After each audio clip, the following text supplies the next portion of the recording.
I would like to invite the moderator of the next panel. This is our partner and co-organizer of the event from Ukraine, Petrova, who is the lead of Startup Ukraine. And she will present the speakers with whom she will cover the topic of the ecosystems and accelerators and their role for the development of the startups. Thank you, Tatiana. Hello, everyone. I want to introduce you David Fogel, Head of Acceleration Deputy Director of Wayra. Welcome on the stage, please. Next, Elise, Sass, Startup Lead in Microsoft. Welcome on the stage. I saw her before. Okay. And Seymur Aghayev, General Manager at High Tech Park. Welcome on the stage.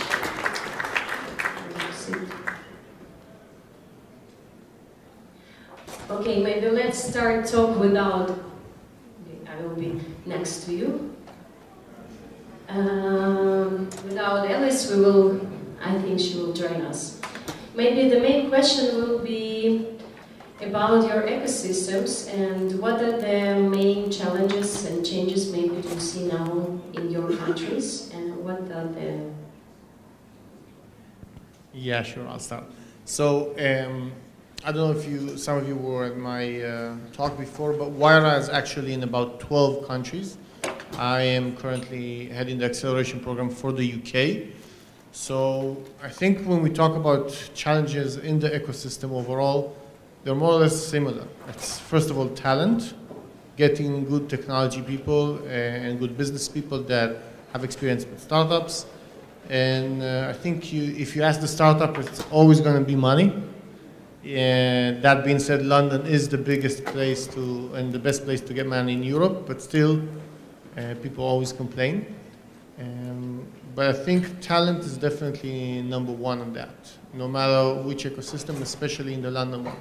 There's a lot of interesting people, a lot of good startups, but having good talent that has experience and knowledge is the biggest challenge.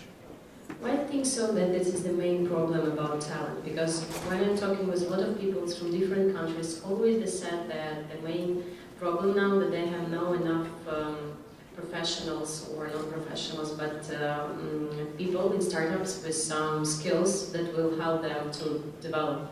How to develop these special skills? Maybe do you know them? 3 top. So I think even if you go to the Valley today and you ask people what's lacking, everybody will say talent. But if you look at the ecosystem, in my opinion, the reason is completely different. In the Valley, they compete with Google and Facebook for the benefits. There's a lot of good talent there. So a new startup that wants to attract tech skills or even really experienced people, they need to poach them from Facebook and Google, which is difficult, but if you sell a good vision and you have a good track record, you can do that. The problem in Europe relative to that is you just don't have enough experienced people in startups. It's nothing bad, it's just a matter of education and time.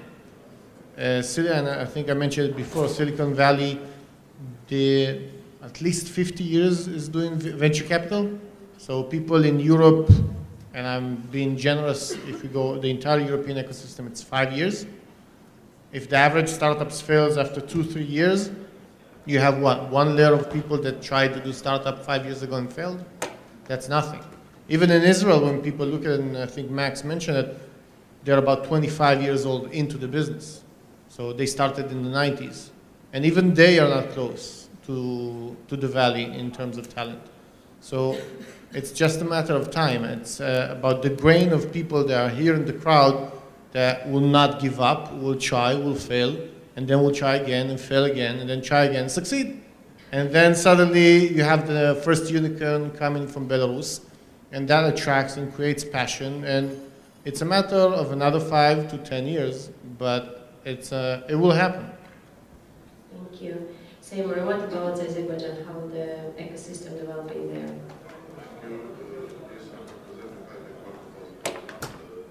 So I'm totally agree. Of course, the farm base is the most important ecosystem. Actually, our Actually, our project we are a little bit young in this field. High-tech park has been established in Azerbaijan just about 2 years ago on the governmental level, according to the national decree. But before that, again on the governmental level, has been confirmed, approved the country's 2020 concept, the vision to the future. And high-tech park is just one part of the so-called global triangle. So in parallel with the high-tech park, also ICT support park has been established, and ICT university has been established. So, and indeed, if we analyzed a lot of technical parts for a while, and of course everything starts with talent, but then when you have talent, this talent is the best source of problem. So that's why the right mechanism for financing also is very important. In our country, again, as I mentioned, the ICT fund has been established, and they have already held 2 grant sessions, and around 50 new startups already get grants from this fund. Also, IT University has been established, and with the dedicated programs for the programming programs inside. So we are, in our country, we are trying to coordinate all of these 3 directions in order to make our ecosystem, we understand that only the same process happens, but we are working hard in order to make our ecosystem the most attractive, at least in the region. Thank you. And if I want to ask you, how startups can join your programs? What are the main criteria? How you are choosing them to be part of Wayra or your TechMinsk? In our case, we started our pilot project with our business incubation center has started its operation just about 1 year ago. So around 200 local and foreign startups applied. We choose about 40. And we have our internal commission, which are exams these projects. But at the same time, we again just during the last year we had a big number of meetings. We have a very honored guest on the Silicon Valley as well as the different part of the world. We always try to optimize our mechanisms in order to how can I say, to choose the best of them and to provide maximum support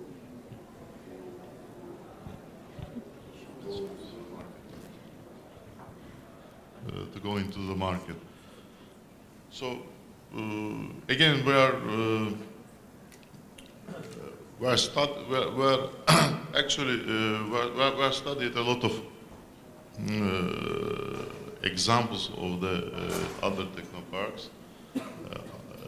We also trying to, how can I say, we are operating under the governmental structure, but at the same time we are trying to keep ourselves, how can I say, alongside of these processes by the stimulating of the creation and establishment of the new VCs in the country. So we are not the only station where the startup could apply. Whereas there is also the other alternatives. Yeah. So, I think, yeah. So let's try to look at it from a different way. Who here wants to go to London, Spain, Ireland? Excellent. Do you want to build a startup there? Yeah, that's a different question. We are in 12 countries. But I think the first question is it the right place for your startup? Because as an investor, I don't want you to come, spend 10 months, which is the length of the program, I invest in you money and services, and then you go back to Belarus and die. Which would be, no, it's surprising, but it happens. And I'm saying because we had other startups that did that. It has to be part of the plan for your startup to come to London or to Munich or to Madrid, wherever we are, or to Latin America. So if it's part of your plan, then we can talk. And basically, there are two ways. First, we have an open application. Wayra Global has 3 calls per year.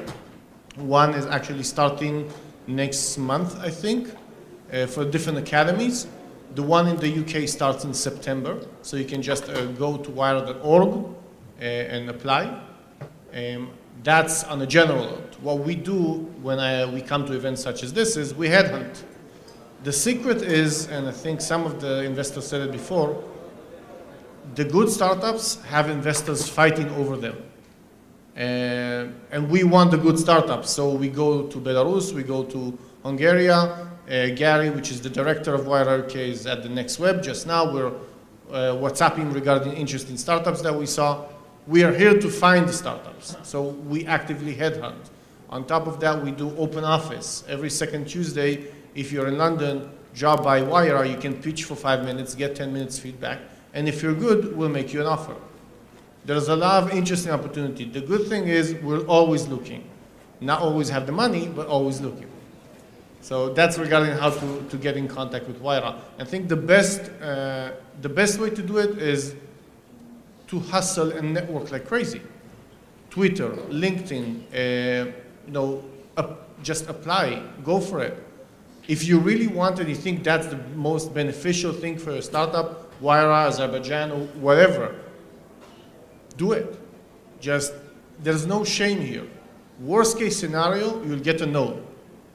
If you're in startup business, 99.9% of the time, you get no. Those guys that were here before me, their business is to say no. I'm not kidding. They see 600 startups per year, and they, like I think it was Alexander that says, I invest in 5 per year. 5 per year, but he sees 600. You know how many no's that is? 595 no's, yes. That's a lot. He says no about 10 times per week. If you get offended by no, if no demotivates you, you're in the wrong business. So one of our best startups that we have this year was one that came a year and a half ago, and they were completely unready, but they developed the product, and they did it part-time over weekends, and every pitch event, they came back, and they came back, and they came back, and improved, and now they're in the program. We invested. So it's a matter of tenacious, of getting shit done, and not giving up. This is the main thing, yeah, for startup, to make shit done, yeah? And let's talk more for startups, maybe, do you have some successful formula how to be next, not Facebook, but to be next big company that will change this world? As everyone startups wants to build such companies.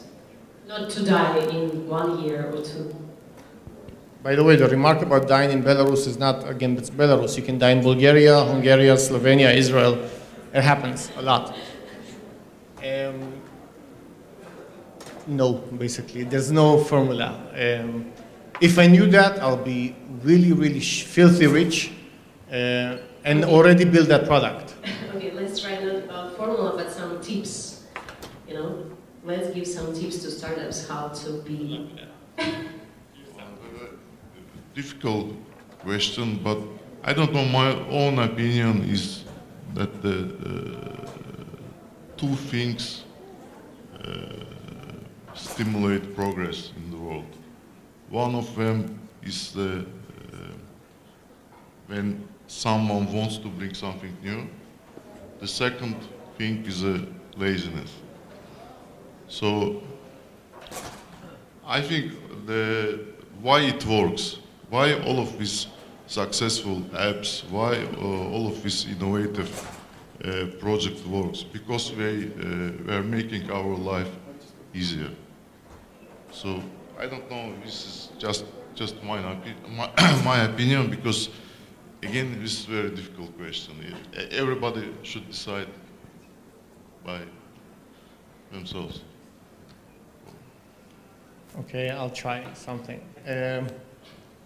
So I think one of the things is to dream big. And when I say dream big, it's not just dreaming about it, but being able to articulate what your dream is. I think Max said it before, and Mike as well. So how will the future look like with your product? So I think one of the things we do a lot with startups is train them to pitch. 1 minute, 3 minutes, 5 minutes, 10 minutes, because each time it's for the next and improve. But being able to articulate why your product makes a difference is one of the most important things. It's not, and it's sad to say, but it's not about the product. The product can be amazing. If you can't sell it, nobody will buy it. And I see a lot of good startups have mind-blowing technology, 3D imaging of augmented reality with any kind of device, but they don't have any way to sell it. They don't have a business model behind it. And it was a company from Israel where everybody say Israel is amazing, but the challenge of entrepreneur is not having a cool technology, but being able to build it. So articulate your vision. That's number one. Number two is you need to understand you can't do it alone. It's not just about the team, your team that builds a startup. You need to create the group of people that believe in your vision at least the same as you do. You're probably not the same level because you eat, dream, breathe, and whatever, but people that you manage to convince that that's your passion, that's their passion, and they know it's 10 years down the line. If you're not willing to commit 10 years for this, then don't start it. People that do Flappy Bird within 2 weeks and get $50,000 per month after 2 months, it's a fluke. You cannot replicate that. If you're in startup, you're not there to do an exit. If you really want to succeed, you're there to build a company that can change the world. Again, there's nothing bad in having a good lifestyle business that makes $50 million a year, but your question was Facebook. And believe me, he got tons of offers to be bought out. He didn't, he refused. He still became, Mark, I think, is still the owner of the majority of the shares on Facebook after IPO.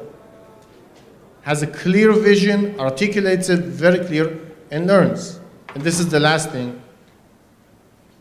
Talk to everybody. Don't take everybody's advice, but talk to them. What happens is you listen to 5 different people. Some of them, actually most of them, including myself, will talk tons of bullshit. Your decision and your knowledge will say, what is the information that I can take from this person together with that person and make it my own. And the moment you make it your own, you have a keen insight about something. So you need to talk to people, you need to create that group and have the ability to articulate that. Because the main objective of you as a CEO, and are we live streaming? No, right? So here's my unofficial title at Wayra, Chief Shit Umbrella. Okay? That's what a good leader or a manager does. You make sure all the shit stops with you so the people down below can get shit done. So you'll be more and more managerial and less active, so you need to hire and bring the right team, and you'll always sell the vision. And I think I talked enough. I would like to add also just a very small comment. Sometimes investors also make some mistakes. So that's why you should all, if you believe in your project, you should try it at least a couple of times. Don't be, how can I say? Don't quit. Yes, don't quit.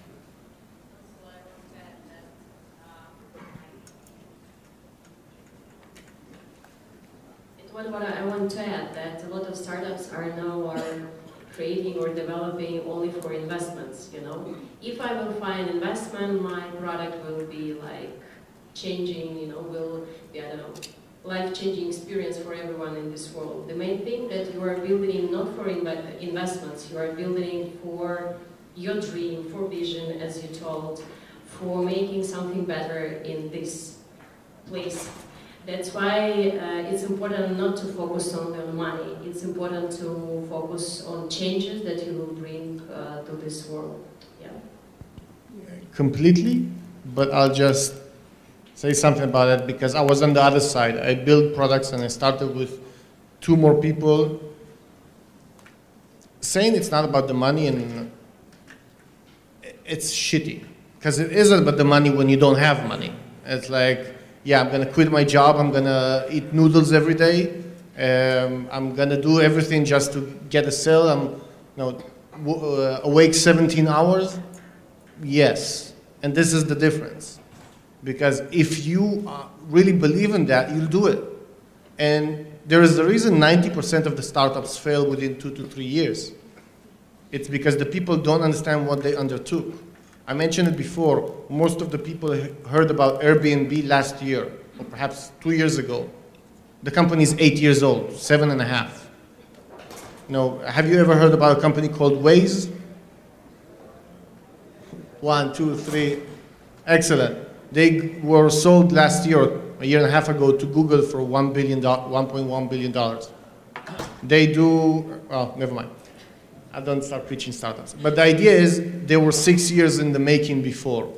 The company almost failed 3 times. They had to bring a different CEO because the founders sucked at managing the company. But they managed to build something amazing. It takes at least 5 to 8, 9 years to build an awesome company that makes a group. But the first thing is that you really need to believe in it and quit your job and do what it takes. And if there aren't enough investors here, internet. Find Mike Butcher, follow him on Twitter, find Max, follow him on Twitter, get interaction, understand what's their passion, and see if your startup is interested. And by the way, the guy that asked the question about what do they invest, every investment arm has a track record online. Crunchbase, AngelList. Just go to the website, you see the portfolio. You just see, are they even investing in seed? There's a lot of work to do, and it's tough and it's difficult. But if you really are passionate about it, you can do it. And in the end, maybe I want to ask you how you see ecosystem in 5 years, 5, 7, 10 years. What will be the next big things in startups, in accelerators? Because I think there are a lot of amount of accelerators around the world. Yeah, how the ecosystem will look like. First? Maybe from the financial side, I believe that the next step will be cooperation between the more close cooperation between the VCs themselves.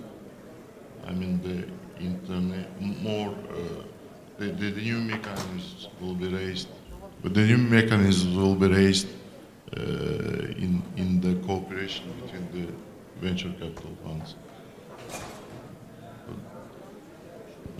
Yeah, so I definitely agree. The VC industry, the investment industry is changing a lot.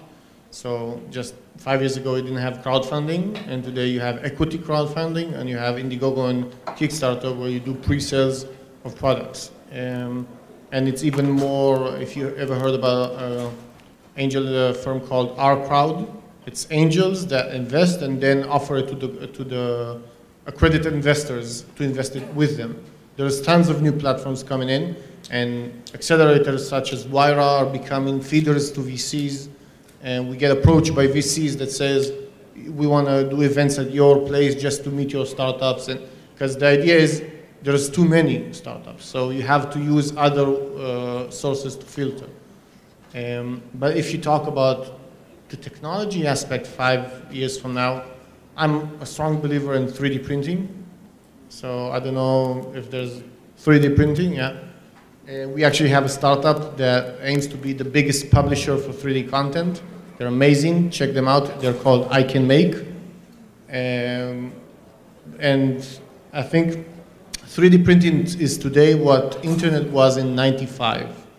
Basically, if you remember the dial-in modem, I don't know if some of you remember it. I'm old, yes, I know. So when you used to connect to the internet, it was over a phone line, and it was like, something like that. So that's 3D printing today. Give it 5 years, it will be 1999, it will explode. 3D printing is going to change everything you know about manufacturing, storage, everything. Think about that you don't need today, if you have a 3D printer, to buy anything. You can download the file and print the tools, the vase, everything at home. If you are on a ship and you need to have a spare part for the engine, you just print it, no storage. Boeing came up about 4 months ago and said, for the new plane that we're developing, we won't need spare parts for the next 50 years, only for the next 15, because all the rest will 3D print. Just think about the cost.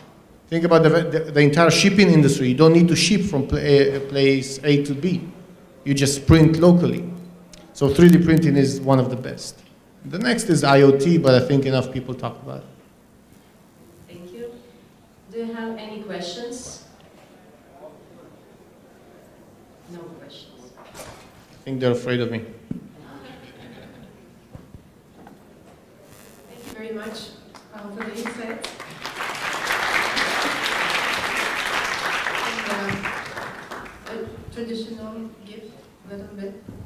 Okay, I think the next big thing is also the batteries. I think it's a huge thing, the energy topic now, because now we're giving you these chargers, but hopefully something exists when the iPhone doesn't